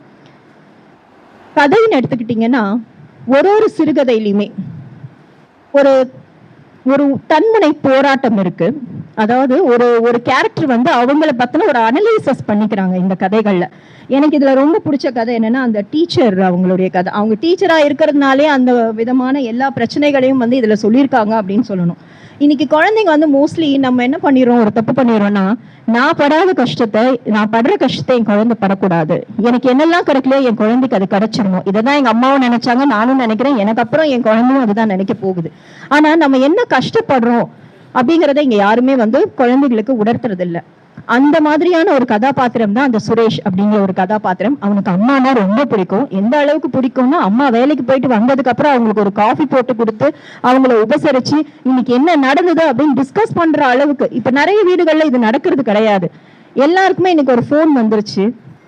மாடியில எங்க வீட்லயே கூட அது நடக்கும். நான் கிச்சன்ல இருக்கேன்னா போன் பண்ணி பெட்ரூம்ல இருக்கேன் பொண்ணு கூப்பிடுறேன், பாப்பா கொஞ்சம் வாடா காஃபி எடுத்துட்டு போ. அந்த மாதிரியான ஒரு சிச்சுவேஷன் தான் இன்னைக்கு இருக்கு. அப்படி இருக்கும்போது ஒரு இடத்துல அந்த பையன் வந்து அவங்க அம்மாக்காக அந்த அளவுக்கு எஃபர்ட் போட்ட ஒரு பையன், அவன் அந்த ஸ்கூல்ல போயிட்டு அவங்க வந்துட்டாங்க அப்படின்னப்ப அவனுடைய பக்கத்துல இருந்து அந்த மைனஸஸ் காமிச்சிருக்காங்க. அதாவது ஒரு கதைன்னு ஆரம்பிக்கும் போது ஒரு ஹீரோ ஒரு வில்லன் இருப்பாங்க. இந்த கதையில வந்து எந்த ஹீரோவும் கிடையாது, எந்த வில்லனும் கிடையாதுங்க. மனிதனுடைய மன உணர்வுகளை வந்து அவ்வளவு அழகா சொல்லியிருக்காங்க. அந்த பையனோட பாயிண்ட் ஆஃப் வியூல இருந்து பார்க்கும்போது அது கரெக்ட், அந்த அம்மாவோட பாயிண்ட் ஆஃப் வியூல இருந்து பார்க்கும்போது அது கரெக்ட். ஸோ அந்த மாதிரி இது சரியா இது தவறா அப்படின்னு ஒரு கேள்வியோடையே கொண்டு போய் அந்த கதையை முடிச்சிருக்கிற விதம் வந்து ரொம்ப அருமையா இருக்கு, ரொம்ப அழகா இருந்தது. இன்னைக்கு வந்து எவ்வளவு கஷ்டங்கள். இப்போ ஒரு ரீசெண்டா கேஆர்எம்னு ஒரு ஸ்கூல்ல பேசியிருந்தேன், பொங்கல் விழாக்காக பேசியிருந்தேன். அங்க கூட நான் என்ன சொன்னேன்னா, ஒரு விழாவினுடைய அந்த 4 பொங்கலினுடைய சிறப்பையும் சொல்லி அது என்னன்னு சொல்லிட்டு கடைசியா காணும் பொங்கல்னு ஒண்ணு வருது. முக்கால்வாசி நம்ம எல்லாம் காணும் பொங்கலுக்கு எங்க போவோம், ஒரு தியேட்டருக்கு போவோம், ஒரு மாலுக்கு போவோம், ஒரு பீச்சுக்கு போவோம்.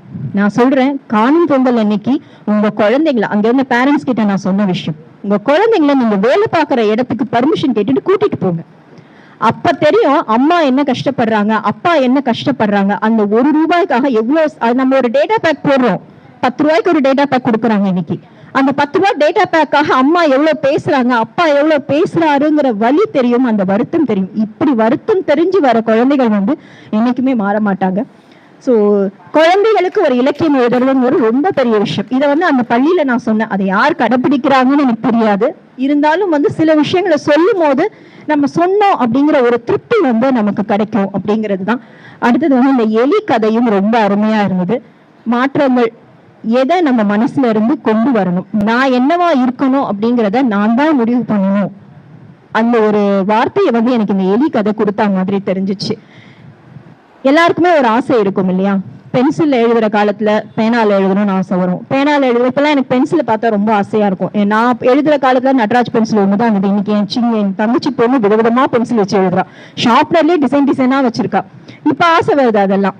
ஸோ அந்த மாதிரி எது இல்லையோ நம்ம கிட்ட அது இருக்கா அப்படின்றத ஒரு தடவை சுய பரிசீலனை பண்ணி பார்த்துக்கணும் அப்படிங்கிறது தான் அந்த எலியினுடைய கதையில இருக்கு. இதெல்லாம் அழகா ஒரு காமிக்ஸா கொண்டு வரலாம், ரொம்ப இன்ட்ரெஸ்டிங்கா இருக்கும். ஏன்னா கலர்ஃபுல்லா கிடைக்கிற விஷயங்கள். இன்னைக்கு விளம்பரங்கிறது என்னது, நான் என்ன சாப்பிடணும், நான் என்ன பண்ணணுங்கிறத வந்து நம்ம மனசுக்குள்ள புகுத்துறது வந்து ஒரு கலர் சார்ட் தான். ஸோ அந்த கலர் சார்ட்ல இதெல்லாமே நீங்க ஒரு காமிக்ஸா கொண்டு வரலாம், ஆடியோ புத்தகங்களா இதை கொண்டு வரலாம். இன்னும் குழந்தைங்களுக்கு நல்ல ரீச் ஆகும்னு நான் நினைக்கிறேன். ரொம்ப சந்தோஷமா இருக்கு இந்த புத்தகம் வாசிச்சது. இதுல எல்லா கதையை பத்தியுமே ஒரு ஓவராலா சார் ரொம்ப அழகா சொல்லியிருந்தாரு. இந்த பாசம் உணர்ந்த பவித்ரான்றது டைட்டிலோட கதை. ஸோ பவித்ரா வந்து அந்த எல்லாத்தையும் உணர்ந்து வரும்போது நம்மளுமே அதை தோன்ற மாதிரி இருந்துச்சு. கம்பேரிசன் ஒரு விஷயம் இருக்கு. இந்த கம்பேரிசன் வந்து இன்னைக்கு அம்மா அப்பா காலத்துல இருந்து தாத்தா பாட்டி காலத்துல இருந்து இப்ப வரைக்கும் அந்த கம்பேரிசன் தொடர்ந்துட்டே தான் இருக்கு. அந்த கம்பேரிசனுக்கு ரொம்ப அழகான ஒரு உதாரணம் தான் பவித்ராங்கிற ஒரு கதை. ஸோ ரொம்ப அருமையா இருந்தது. அந்த பொண்ணு எது வேணும்னு நினைச்சு போனாலும் அது கிடைச்சும் அவளுக்கு திருப்தி இல்லை. ஸோ மனித மனம் அப்படிங்கிறது தான் திருப்திக்கு ஒரு மிகப்பெரிய அடையாளம். ஸோ அந்த அடையாளத்தை வந்து நம்ம விட்டுறாம இருக்கணும் அப்படிங்கிறது இந்த கதை புத்தகம் நமக்கு உணர்த்ததுன்னு நினைக்கிறேன். ரொம்ப நன்றி, வாய்ப்புக்கு நன்றி. ரொம்ப சந்தோஷம் இந்த விழால கலந்துட்டதுக்கு. நன்றி, வணக்கம்.